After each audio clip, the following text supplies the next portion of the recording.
ఓం శ్రీ గురుభ్యో నమః. శ్రీ శ్రీ శ్రీ యోగి రామానంద యతీంద్రాయ నమః. కంచి కామాక్షి అయి నమః.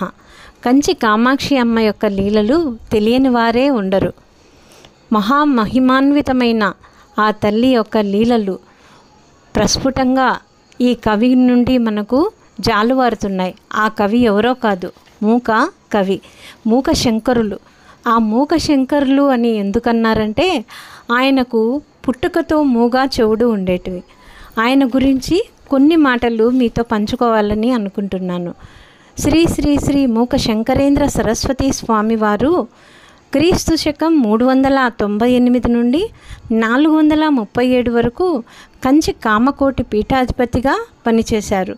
వీరి తండ్రి గారు పెద్ద ఖగోళ జ్యోతిష్యులు. అయితే మూకశంకరులు పుట్టుకతోనే మూగా చెవుడుగా ఉన్నవారు. అందుచేతనే వీరిని మూకకవి అనేవారు.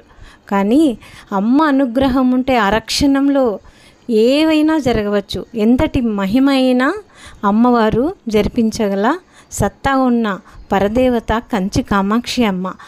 ఆమె కటాక్షంతో పుట్టుకతో మాటలు రానివాడు కూడా మాట్లాడతారు అనడానికి మూకశంకరుల జీవితమే నిదర్శనం అన్నమాట. ఒకరోజు మూకశంకరులు కామాక్షి అమ్మవారి ఆలయంలో కూర్చొని ఉండగా వారితో పాటు వేరొక సాధకుడు కూడా అమ్మని ధ్యానిస్తూ కూర్చొని ఉన్నారట. కామాక్షి అమ్మ వీరిని అనుగ్రహించదలిచి కరచరణాదులతో ఒక స్త్రీ రూపంలో కదలి వచ్చారు. అలా వచ్చిన అమ్మ ఆమె తాంబూలం వేసుకుని అది నములుతూ ఆ నోటిలో నుండి ఆ తాంబూలపు ముద్దను కొద్దిగా తీసి మూకశంకరుల ప్రక్కనే కూర్చొని ఉన్న సాధకులకు ఇచ్చారు. కానీ ఆయన పాపం అమ్మ అని తెలియక, కామాక్షి అమ్మని తెలియక మామూలు స్త్రీ అనుకొని ఎంగిలి అనే భావంతో దాన్ని తిరస్కరించారు. అప్పుడు కామాక్షి అమ్మ వెంటనే ఆ తాంబూలాన్ని మూకశంకరుల చేతికిచ్చారు. ఆయన అదృష్టం మహాప్రసాదంగా తీసుకొని కళ్ళకద్దుకొని నోట్లో వేసుకున్నారు. ఇక ఏముంది, తక్షణమే కామాక్షి అమ్మవారి అనుగ్రహంతో మూకశంకరులకి నోట మాట వచ్చింది. మాట రాగానే ఆయనలో కవితా ప్రవాహం పెళ్ళుబుకింది. వెంటనే కామాక్షి అమ్మవారిని చూస్తూ ఆశువుగా 500 శ్లోకాలు చెప్పారు మూకశంకరులు. దీన్ని మూక పంచశతి అని అంటారన్నమాట. ఈ మూక పంచశతి నుండి ఒక్క 5 పద్యాలను చెప్పే సాహసాన్ని చేస్తున్నాను అమ్మ అనుగ్రహంతో.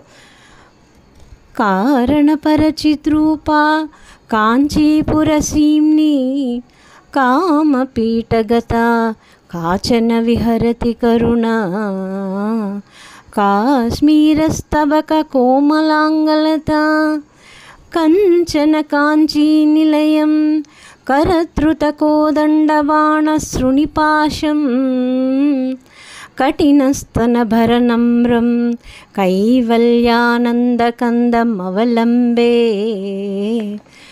చింతితఫలపరిపోషణ చింతామణిరేవ కాంచీ నిలయామే చిరతరసుచరితసులభా చిత్తం శిశిరయతు చిస్సుకాధారా కుటిలకచం కఠినకుచం కుందస్మిత కాంతి కుంకుమఛాయం కురుతే విహృతిం కాంచ్యాం కులపర్వత సార్వభౌమ సర్వస్వం పంచశరశాస్త్రబోధన పరమాచార్యేణ దృష్టిపాతేన కాంచీ సీమ్ని కుమారి కాచన మోహయతి కామచేతారం.